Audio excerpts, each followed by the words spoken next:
Hey, Strong Ones, and welcome to today's show. Today we have two couples on. It is a power couple. We have Kristen and Andy Wallace. Andy Wallace is a speaker who talks about the intersection of faith and domestic violence. He was a pastor for 10 years and interviewed over 200 victims and perpetrators, which I'm really interested to hear about his perspective on that. Kristen and I met at the Jill Fit retreat down in LA in April, which I almost didn't go to, which I'm so glad I went and trusted my instinct on this. And we just connected right away, and I felt she was like another soul sister, and we had so much in common. She is another health mindset coach who really dives in on the importance of breaking the rules, specifically the diet and calorie counting rules. She is really focuses on the importance of enjoying our health and allowing it to be a playful experience versus forcing it and allowing it to enhance our bodies instead. Guys, welcome to the show. Thanks for having us. Yeah, I'm super excited. We're so excited to be here. Yeah. Now, guys are down in the South. Is that right? We are in the deep South, the belt buckle of the South. Yeah. It's a beautiful little community. Anna, you need to come visit sometime. We're on the banks of the Tennessee River in the Shoals community. There's this rich music history. Leonard Skinner performed here. Elvis Presley recorded here. It's a cool little town. You got to come see us sometime. Fun. I'll make that on like my map of places to go. Now, my first question, Andy, is going to be directed more towards you.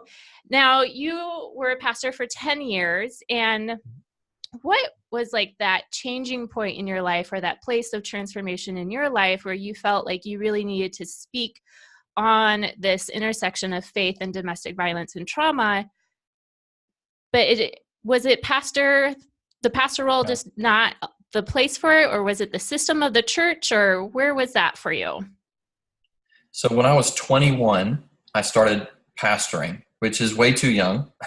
I came from a very sheltered background. I had a wonderful childhood.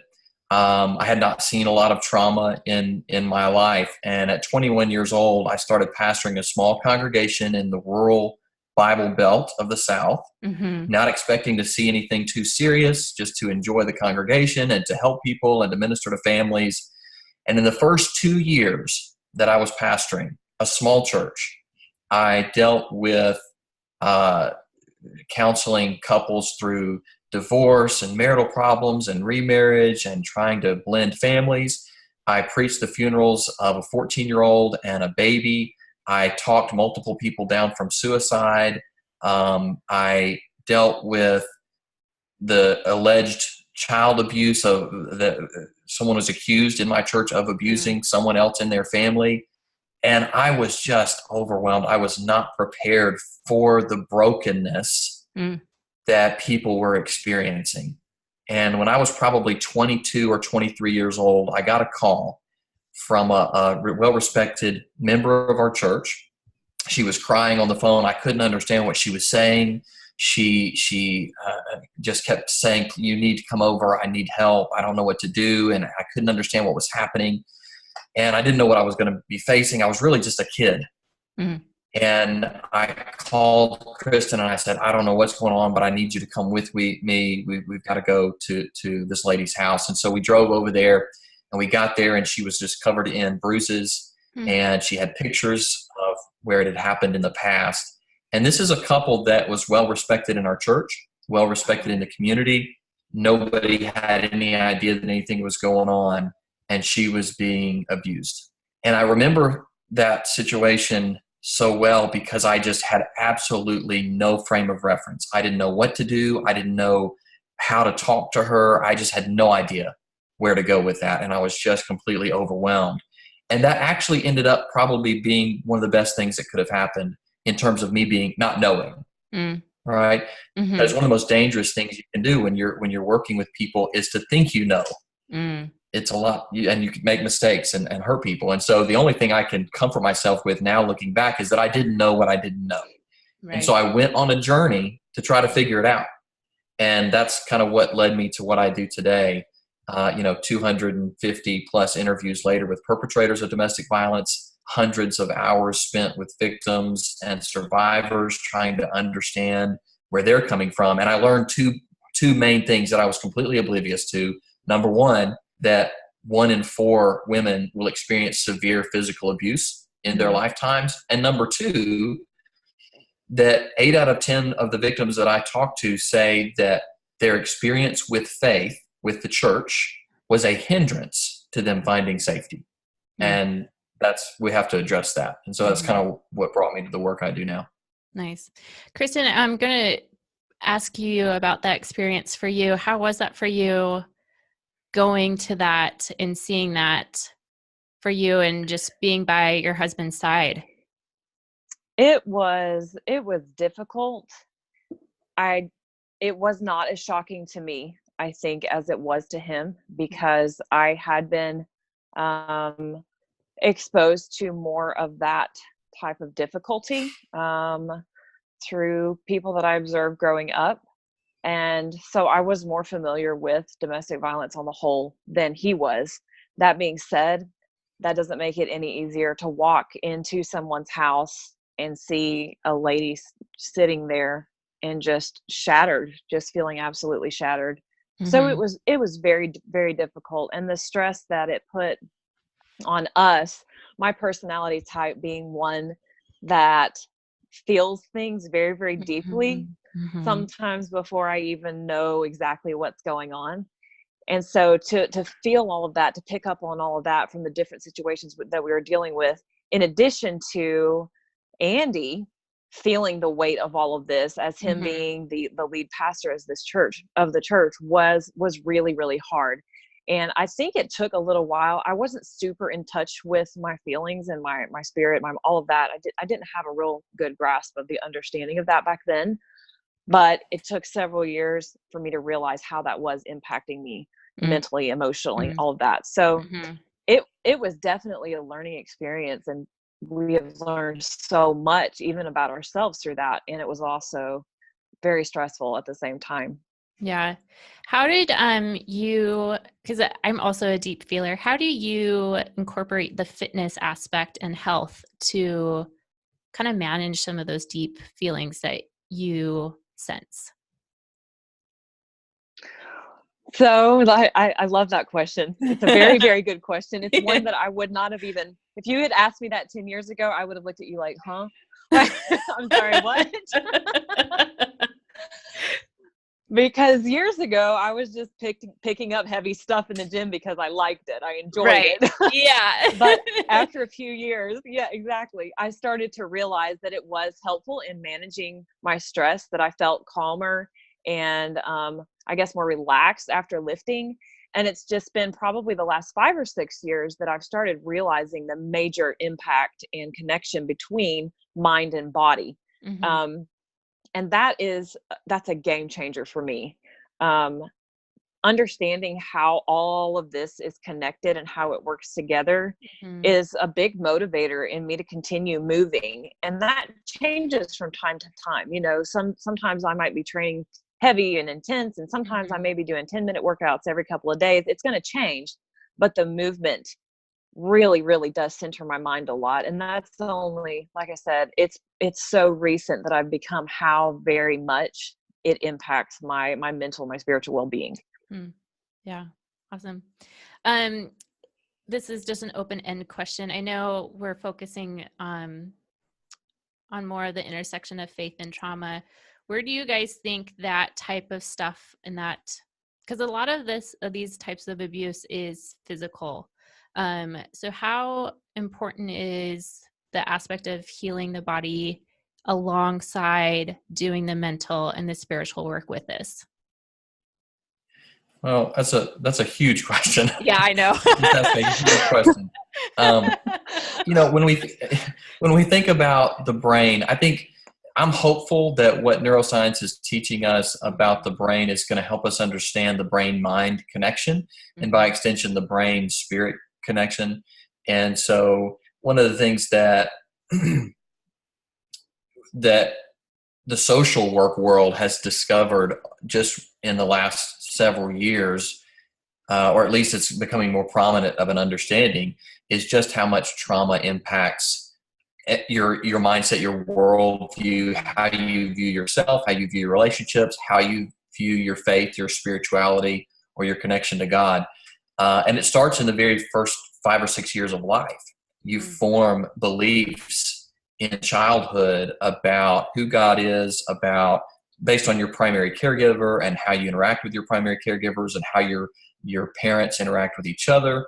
And so when you look at how that develops over time, a lot of the survivors that I work with, they really see God through the lens of the pain that they have experienced. And what's interesting is you can tell somebody all day long, if you look at the right brain versus the left brain, you can tell somebody's left brain, which is that rational decision-making part of you. You can tell somebody all day long, speak to their left brain, God loves you, you have worth, you have value, you deserve to be respected, you deserve to be happy, you deserve to have joy, you deserve to have peace. You can tell somebody that all day long and they can say, yes, I believe that. Mm-hmm. But the right brain, that experiential side that deals in pictures and emotions and feelings, that's something that has been wired to feel a certain way about themselves. And you can't change that. No amount of speaking or reasoning really changes that. Mm-hmm. What changes that is a different experience and the cultivating of a different experience with God, with others, with yourself. And I think that ties in so much to what Kristen was saying, what you were saying about movement. One of the things about movement, about lifting or martial arts or anything that you enjoy, movement that you can get into, what it does is it begins to help you to cultivate an experience of something better for yourself. And you have to have that because no amount of left brain is going to, there's no amount of didactic reasoning that's going to change what you've experienced and what you felt in your body. Mm-hmm. You have 3 brains. You have the brain in your head, you have the brain around your heart, you have the brain around your intestine. Mm-hmm. And the brain around your heart and your intestine, those neurons are sending signals to your head brain at 3, 4, 5, 6 times the amount of neurons going from your head to your body, right? So your body is sending so much more information to your brain and your mind. Oh, you froze. In your body, in your gut. Uh-oh. You froze. Are we back on? You're back. Okay. Am I back on now? Yeah, you're good. You're talking about the 3 brains, the head, the heart, and the message, and the gut, and how that sends all that message to the head. Yeah. Yeah. So much more is coming from your body to your brain than from your brain to your body. Yeah. Right. And so, what you feel in your gut, what you experience in your body is determining so much how you end up experiencing your spirituality, your faith, your relationships, and your feelings about yourself. Mm-hmm. Yeah. And so what I see is when I talk to survivors and victims is what they're really grappling with is we can say all day long, I believe this about those things, but what do I really feel about those things? What have my experiences taught me about those things? Mm-hmm. Yeah. I'm curious of what Kristen has to say to that question. Do I need to repeat it? One more time. Oh, good. This is where I put myself on the spot. I'm like, what was the question? Yeah. I feel like somehow that's kind of my fault because I may have gotten off track there. No, you're great. I'm glad you brought up the 3 brains, and I'm going to come back to the 3 brains. I believe the question was about the intersection of faith and trauma and domestic violence and how trauma can be so physical. What is the importance of the body work with this type of healing when you're going through the mental and the emotional and spiritual healing? So this is something that I, again, really very, very recently, I started practicing Brazilian Jiu-Jitsu just a little over a year ago.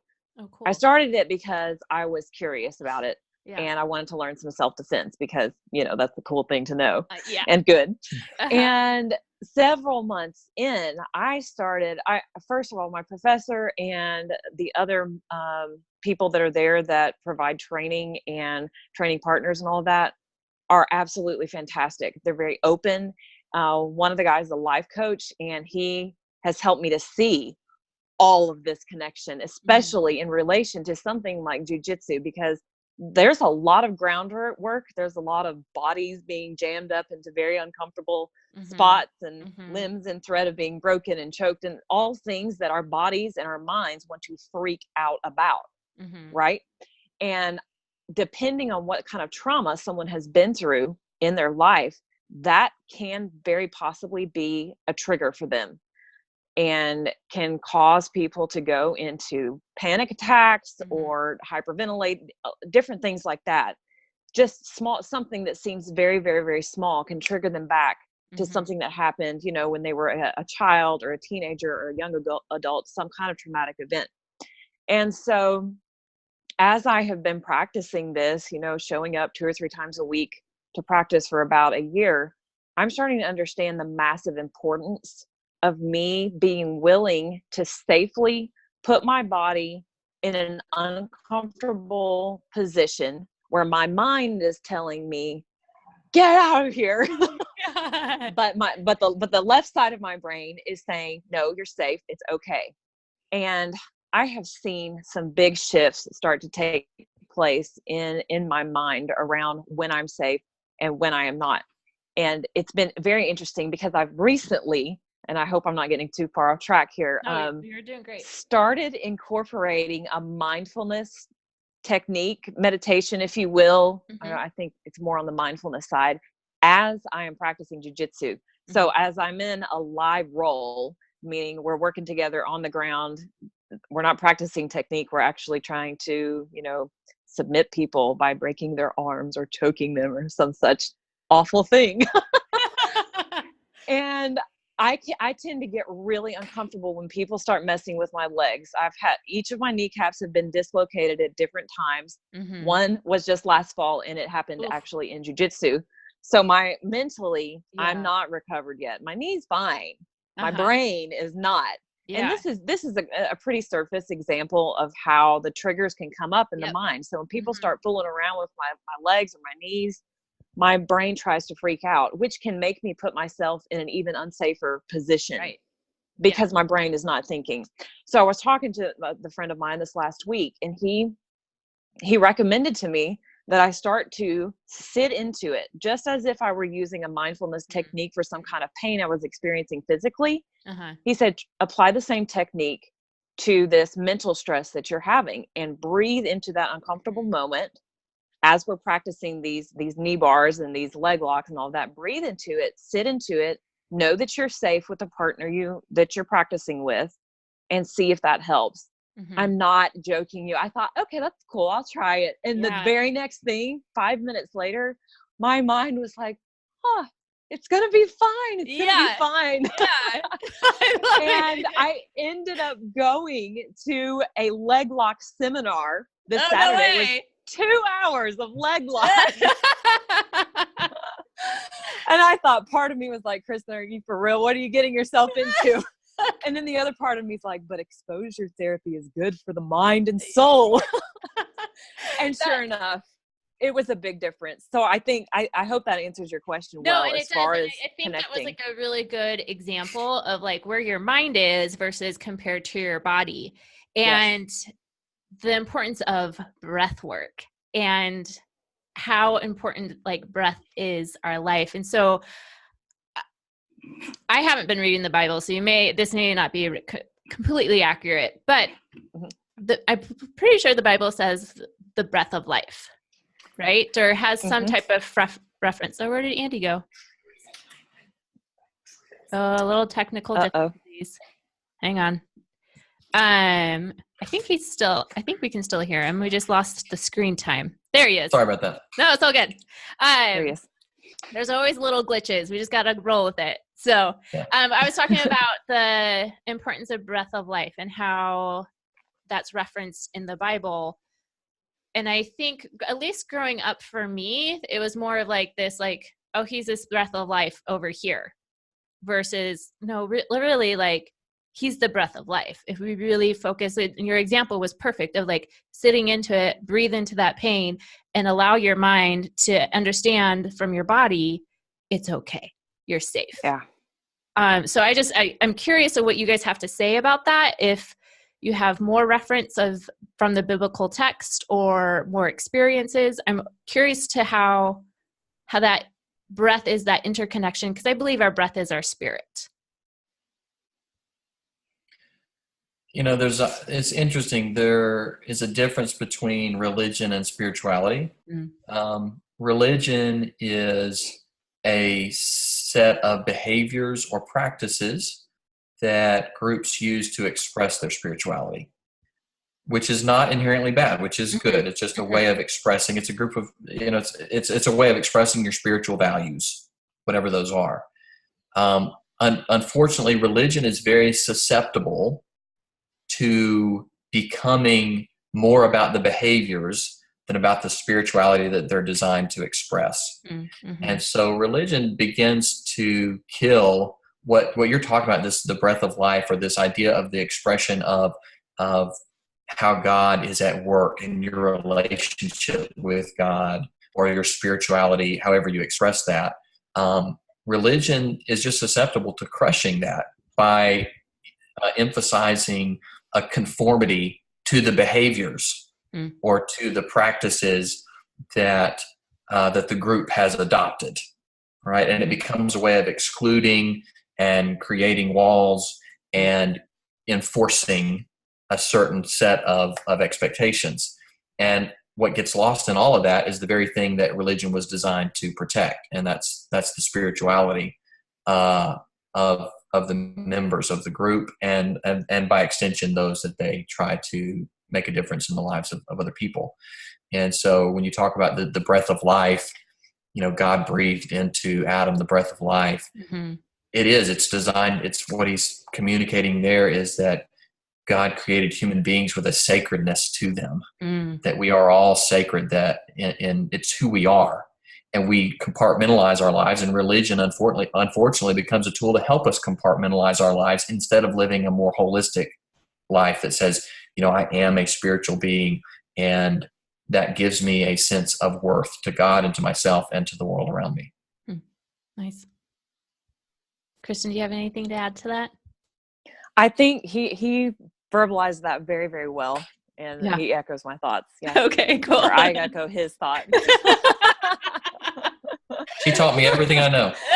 I spoke that to him before he actually said it. Got it.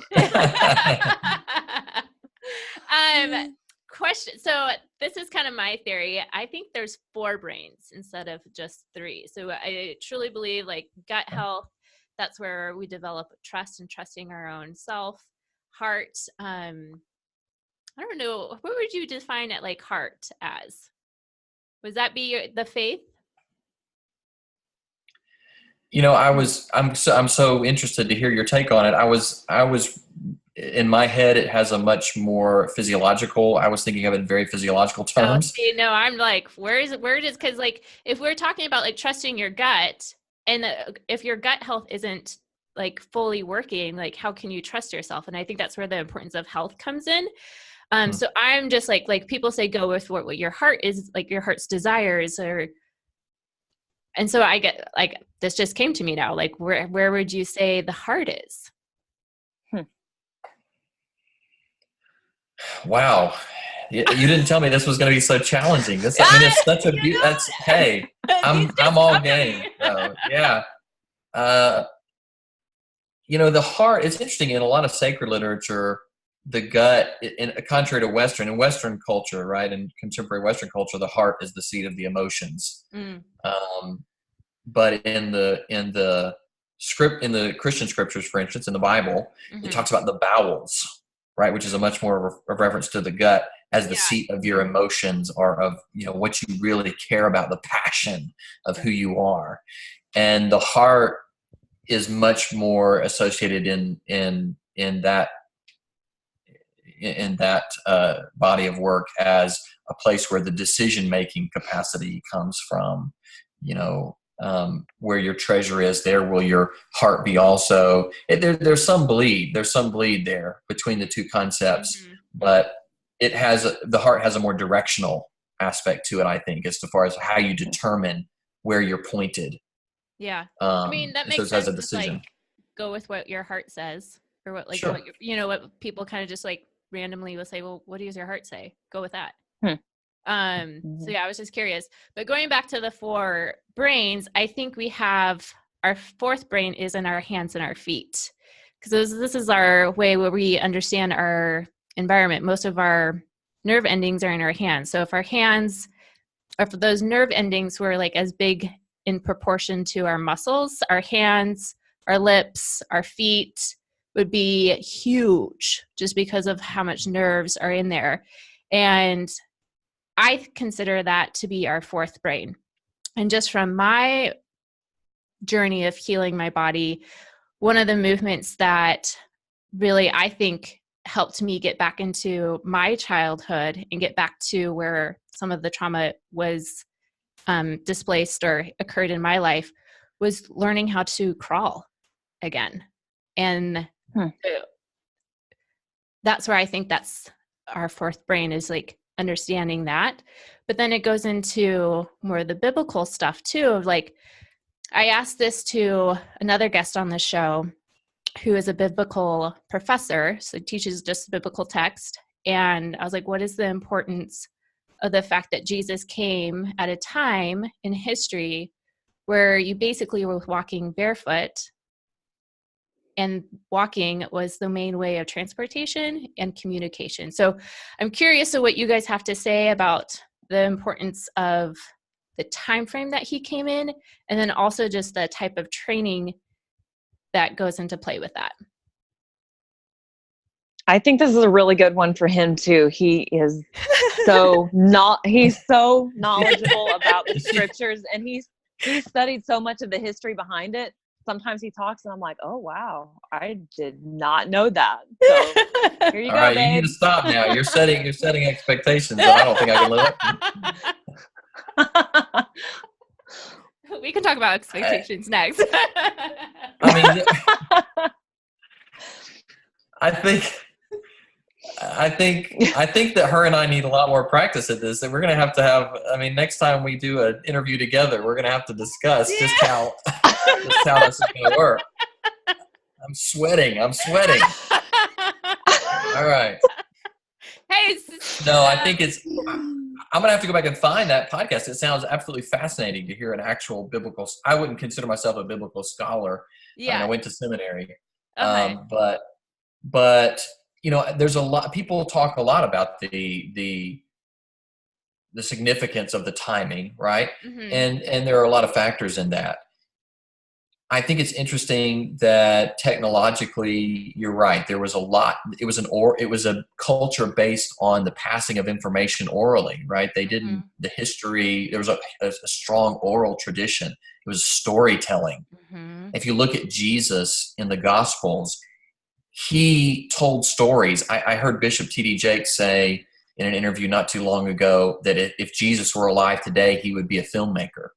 Mm-hmm. Because he told stories, right? Yeah. You think of all the incredible stories he told. Mm-hmm. And storytelling is such a powerful way to speak to the right brain, mm-hmm. and the idea of movement and relationships and to picture things.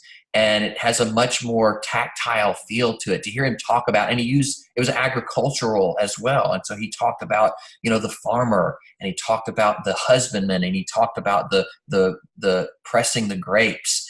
All of these pictures that have this tangible aspect to them. If you think about one of the most important traditions of the church, or practices of the church, the Lord's Supper, mm-hmm. or Mass, mm-hmm. This was instituted by Christ right before his crucifixion with his disciples. He sat down and he broke bread. And he said, this is my body that's broken for you. And he took the cup and he said, this is my blood that's shed for you. And now to this day, thousands of years later, we still do that. And if you think about that practice in Mass, or even in the Protestant denominations, the same components are there, where you're involving taste where you Mm-hmm. taste the things, and touch, where you feel the texture of the bread, Mm-hmm. and even the sounds of the chewing. Mm-hmm. You're involving all of the senses in this act of spiritual commemoration of the sacrifice of Christ. And so you're bringing the body into this experience, and you're bringing the spirit, the supernatural or the spiritual and the natural together in this kind of beautiful, this beautiful liturgy. Mm-hmm. And Jesus did that a lot throughout his ministry. So I think that's definitely a fascinating way to look at it. Yeah. I just know there, I mean, because I like even through college when it wasn't a big thing to wear or walk barefoot, like I was always barefoot. Like it was just my natural being. And I think it's just like that grounding aspect. And that's one of the ways that we as humans, kind of what you were saying of that connection of being in the physical, but also being in the supernatural, just like that connection of being connected to Mother Earth. You know, And I've always, Anna, I've always said that I believe that some of the things that we do every day that we take for granted, yeah. those routines of life that you kind of are alluding to there, even, getting up in the morning and taking a shower every morning, Mm-hmm. brushing your teeth, combing your hair, going out of the house and taking a walk, or those routine activities that you take for granted. Those I like to call those the liturgy of life, Mm-hmm.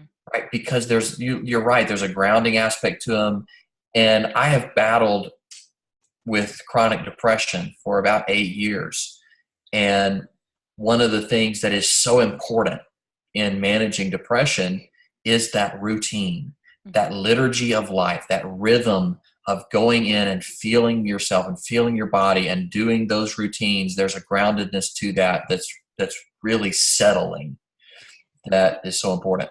Can you explain what a liturgy is for some of the listeners that may not know that term? Sure, and hopefully no scholars are listening, because I'm going to butcher it. But a liturgy in a practical sense is when you go to church, it's a shared experience. It's a shared experience of the religious rites or the religious ceremony that happens. So depending on what kind of church that you go to, you may experience like a high church pageantry where people walk down the aisles and you have group readings and recitations.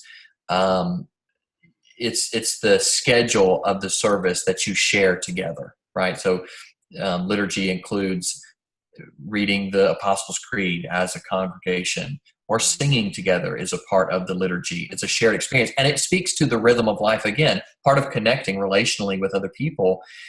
And there've been a lot of studies that have been done on this. There's this huge amount of power in doing something at the same time that someone else does it. The connection. Right? Sharing, there's a connection that happens Mm-hmm. on a level that we don't fully understand. Yeah. When you're doing something, the same motions, dance can be that, choreography of any kind. And that's what liturgy is. It's spiritual choreography. It's purposeful spiritual choreography. Mm-hmm. And it's something that has a rhythm to it. And you do the same thing over and over and over again, every Sunday, every time you go, you do the same practice, and it binds you to those other people in that community. Yeah. And it's powerful that way. I love how you brought up just like the simple things that you personally do individually for yourself as a liturgy. Kristen, how do you incorporate that mindset practice with some of the work that you do with the women, of really getting into their body and creating this mindful practice? This is one of my favorite things to talk with women about, because diet culture in the West, as we experience it here in the US, has done a very, very good or bad job at helping us to really disconnect from our bodies. Mm-hmm. So take any diet that comes to your mind, for example. Take a traditional diet. Most of the time it's going to be very restrictive. It's going to tell you to power through the hunger. You're going to be fine. Wait until the next time. Mm-hmm. This is all that you need. You have to have this amount. If you need any more, well, your body is lying to you. You don't actually need that. You're just used to having it. Or take sugar, for example. People very many people seem to be convinced that sugar is addictive, because when they choose to cut it out, they're craving it. Therefore, they equate it with addiction. And so I try to explain that when you restrict something, most of the time, you're going to end up wanting it. Yeah. That's just the nature of humans. If I tell my kid, you know, you can't have the candy right now, well, they're going to want the candy even more. Or, you know, you can't go do this right now. You can't watch TV right now. Well, they're going to want to watch it even more. So it is the nature of humans to want what we're told that we cannot have.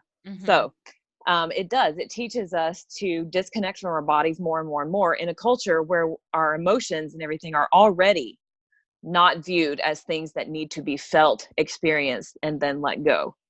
And so one of my favorite things to talk about is to start experiencing food again. I'm a foodie. I love food so much. I love trying new things. It's very, very rare that I try something that I don't like, and I try really weird stuff. And I've tried stuff all over the world, and there've been like three things I don't like.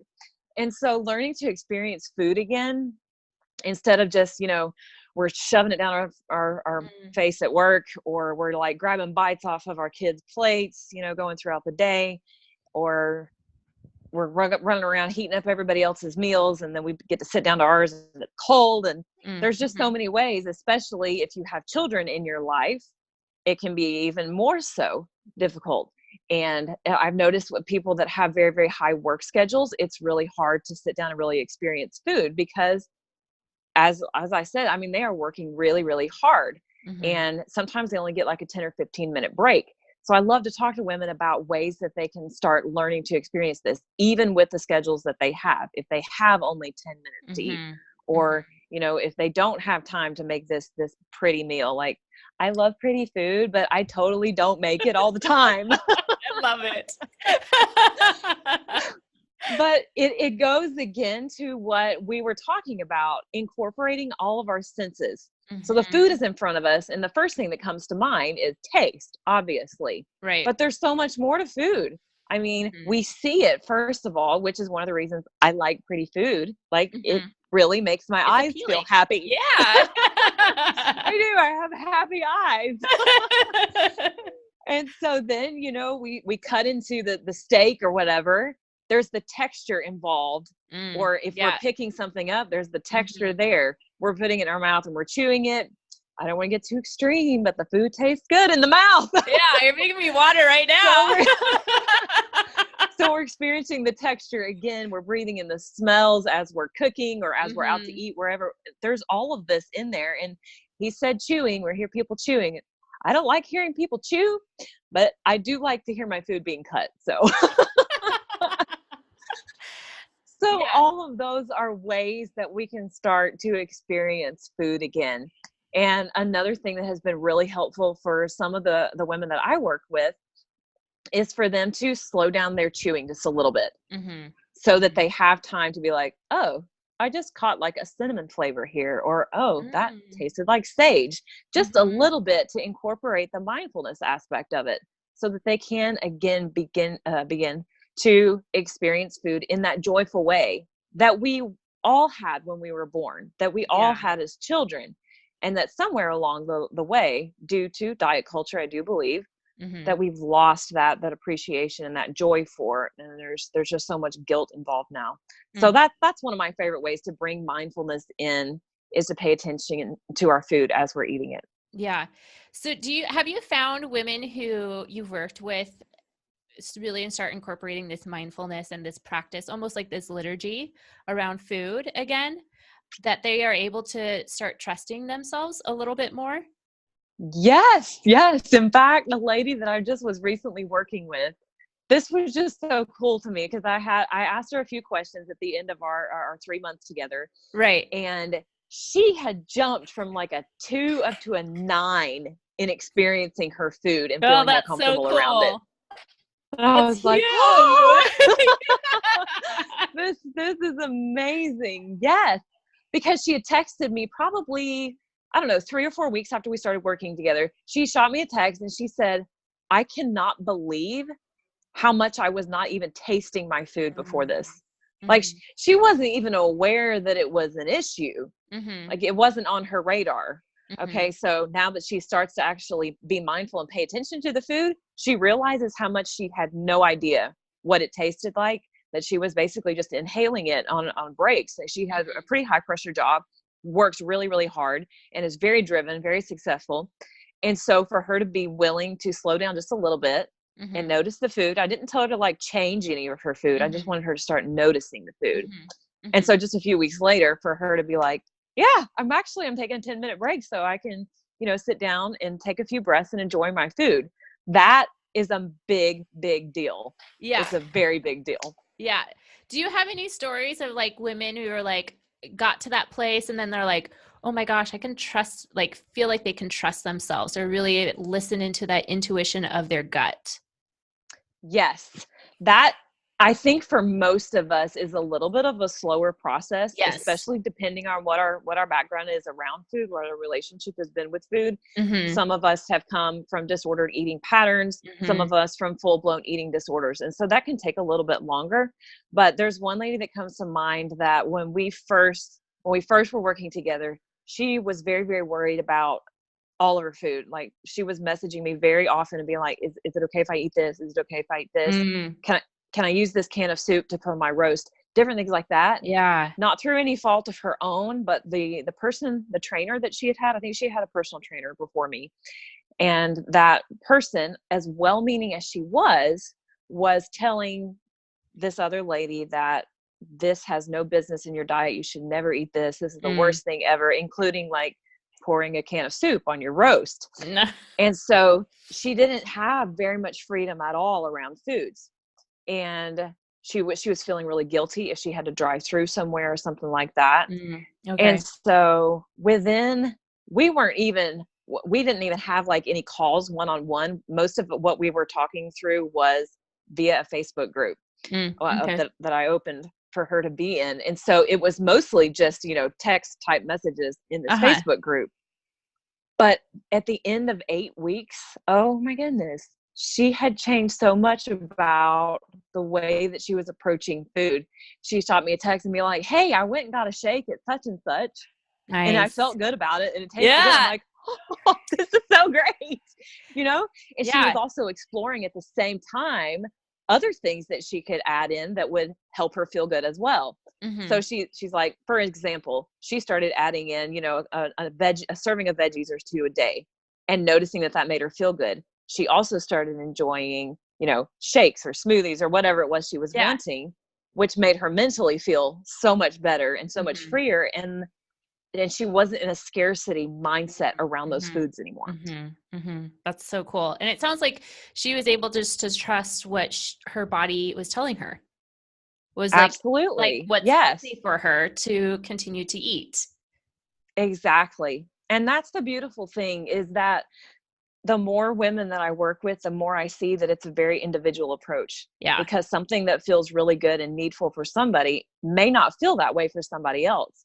And so it's been really eye-opening and just neat to watch them start to trust themselves more and figure out what's going to work best for them. That's going to give them, they're creating their own best life moving forward, instead of like me being like, well, you need to do this, this, this, this, this, and this. The cookie cutter approach. Yes, exactly. I just want to say, I'm just sitting here listening to Kristen and thinking, man, she is so cool.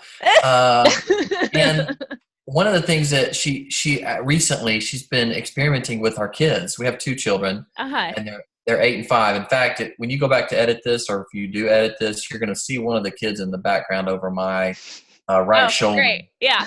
Yeah. So I don't think you noticed at the time. No, but this is great. But she's been letting them kind of have a lot more control over the decisions they make. Which you talk about countercultural. Yeah. Tell your kids, you can have as many as you want as long as you're listening to your body. Right? What is your body telling you that feels good? And then if they make a decision that might be considered bad, the way we've moralized, food, of course, but what that really means is later on, maybe they feel uncomfortable in their body because they ate too much of something, or, and so she's just letting them experience that and experiment with that. And so I'm excited to see how that helps them kind of develop a healthy mindset as they get older. That's so cool. Kristen, can you speak more about that? Oh my. I got you back.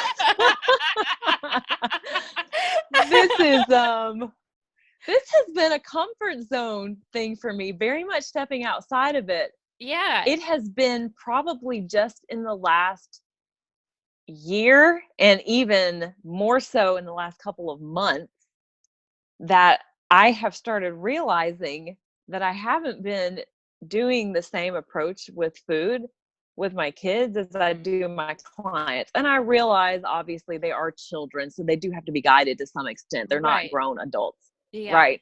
At the same time though, like I have been one for quite some time to be like, look, enjoy this food. And also even if you don't like these particular vegetables, I need you to eat 3 carrots or something to get them in a habit of it. Now, it's not an issue for my older one, my 8-year-old daughter. She's very similar to me in that she just tries all the food and she likes pretty much everything. Now, my 5-year-old son, on the other hand, it's a little more difficult. And so it's been a little bit scary and a little uncomfortable experimenting with this, because I was just reminded of something this very day about forcing children to eat vegetables.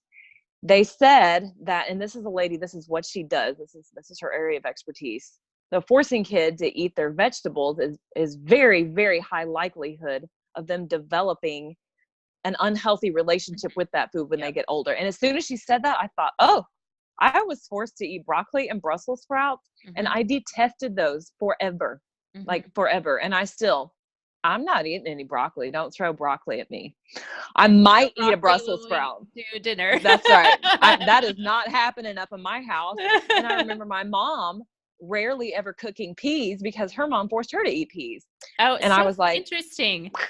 Yes. Yeah. And so I haven't forced him to eat something that he really, really hates, but he actually pretty much doesn't like any vegetables. And so I'm like, well, you need to eat 2 or something like that. Yeah. But honestly, I have been so wrong so many times in the past. And the more I learn, the more I'm like, I don't actually know. And so I'm willing to be like, I could be wrong about this. I think part of it, as a mom, I'm like, well, what if they don't get all their nutrients? I'm all about them having their cookies and milkshakes. That's totally fine. And also, they have to have their nutrients, right? But I know this is not like a short-term approach. This is a long-term approach about them developing trust towards their bodies and being able to start to experiment with different foods that they like and don't like, and find that out as they're growing into adulthood. So it's very long-term. But the more I'm thinking about it, the more I feel really comfortable with setting out the vegetables on the table. We usually have those little mini sweet peppers, and we have carrots and salad. I always have bagged chopped up salad. And then we usually have 4 or 5 different fruits around. I'm starting to feel a lot more comfortable with just setting that out on the table. And if he wants some, let him get it. Nice. It's interesting because I'm pretty sure my husband suggested that years ago, and I was like, that's not happening. Maybe more important, I don't know, but maybe even more important than what you're trying, what I think is interesting is that you're trying something and that there's this mindset of being okay if it's not exactly right. And that's something, I feel like that may be even more important than the specific thing that you're trying. And I think that applies to a lot of areas of life. I think it ties this conversation together as well, because when I think about what religion is susceptible to do, and I don't want to sound like I'm down on religion, I'm not. Religion has a role and a place, but what religion is susceptible to do, along with culture, diet culture, same thing, is to not allow for any exploration or any variation or any change or any brokenness or everything's got to be just so. And so what happens is people never figure out, they never discover themselves or their relationship with God or their relationship with people. Nothing ever really gets mature. Yeah. We're stunted by this inability to think, I'm going to try something and it's going to be wrong. So what? Right? If this is a horrible decision, and if this is the wrong way to go about providing your kids with food. Guess what? They'll be fine. Mm-hmm. They'll be fine if they don't get exactly all the nutrients they need, or if they eat 10 Oreos. Mm-hmm. It's not the end of the world. They'll figure something else out. We'll figure something else out. But the mindset that we give them in that process, that Kristen gives them in that process of saying, it's okay to experiment. It's okay to figure out what works for you. It's okay to be wrong sometimes, Mm-hmm. or, fail at something, one time. That mindset is so valuable. Well, and it's so much more open. Like, it's just there. I'm like, oh, okay, well, that didn't work, obviously. Let's figure something else out. And it makes me think of the fact of just embracing the unknown, of like, I don't know if this is going to work, and not pretending or controlling the outcome. And it makes me go back to the first story that you opened up with of the woman who called you and had all the bruises on her body, and how you said, I don't know how to handle this, and just how you embraced the unknown.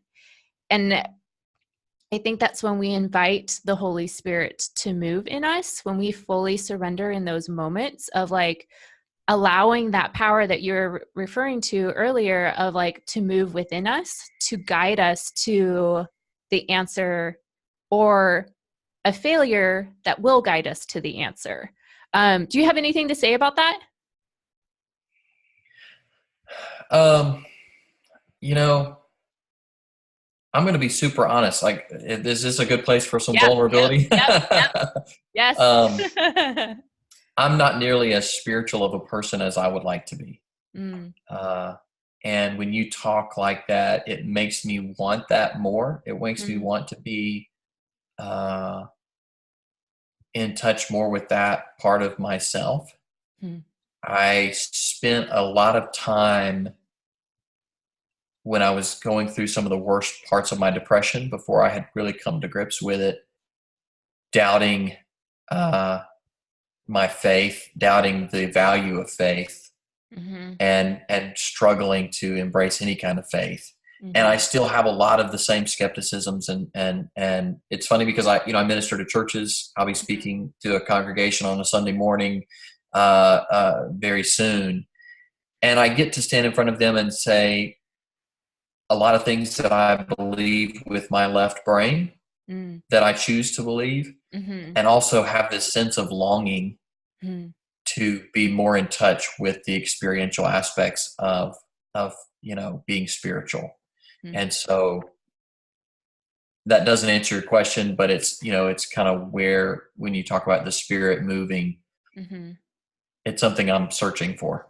I think we all are. I think that's the journey of this life that we live. I mean, a lot of like spiritual gurus will say like, we're in this spacesuit living a life, but we're spiritual beings, where I'm like, well, there's a reason we're in the physical, even though we may be spiritual. There's a reason for that longing. There's a reason for us to be in the physical, to learn something. And I guess I go back to being, what the Bible says about being made in his image.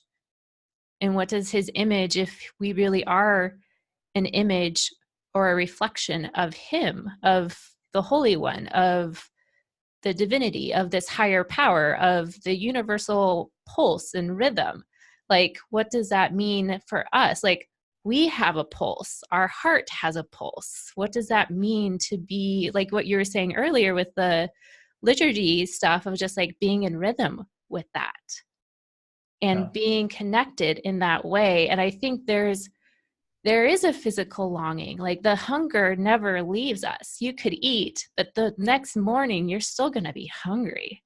Like, you're that longing for this holiness, I don't think will ever leave us, no matter where you are on this journey. And I think that's where I go back to the physical aspect of things. You could exercise and be the fittest one year, and then the next year, if you don't keep going after it, you're not going to stay that level. So it's that longing is important. So I would say embrace that longing. Yeah. Not to be cliche, but it is about the journey, the destination we get caught up thinking about. Yeah. But there's a lot to be said for the process of going after that. And I think, one of the reasons I continue to choose, my personal faith, which is Christianity, the reason I continue to choose that is because when I see the gospel that Christianity is centered around, which gospel literally means good news, and what's encapsulated in the life of Jesus as this one who said he lived in this body, he experienced, God experienced what I experience. He came down to be a man, to be a human being, to feel like you said earlier, to walk barefoot around the Middle East and in the sands, and then to go and experience death, a death that he described as a reconciliatory death, that he gave his life for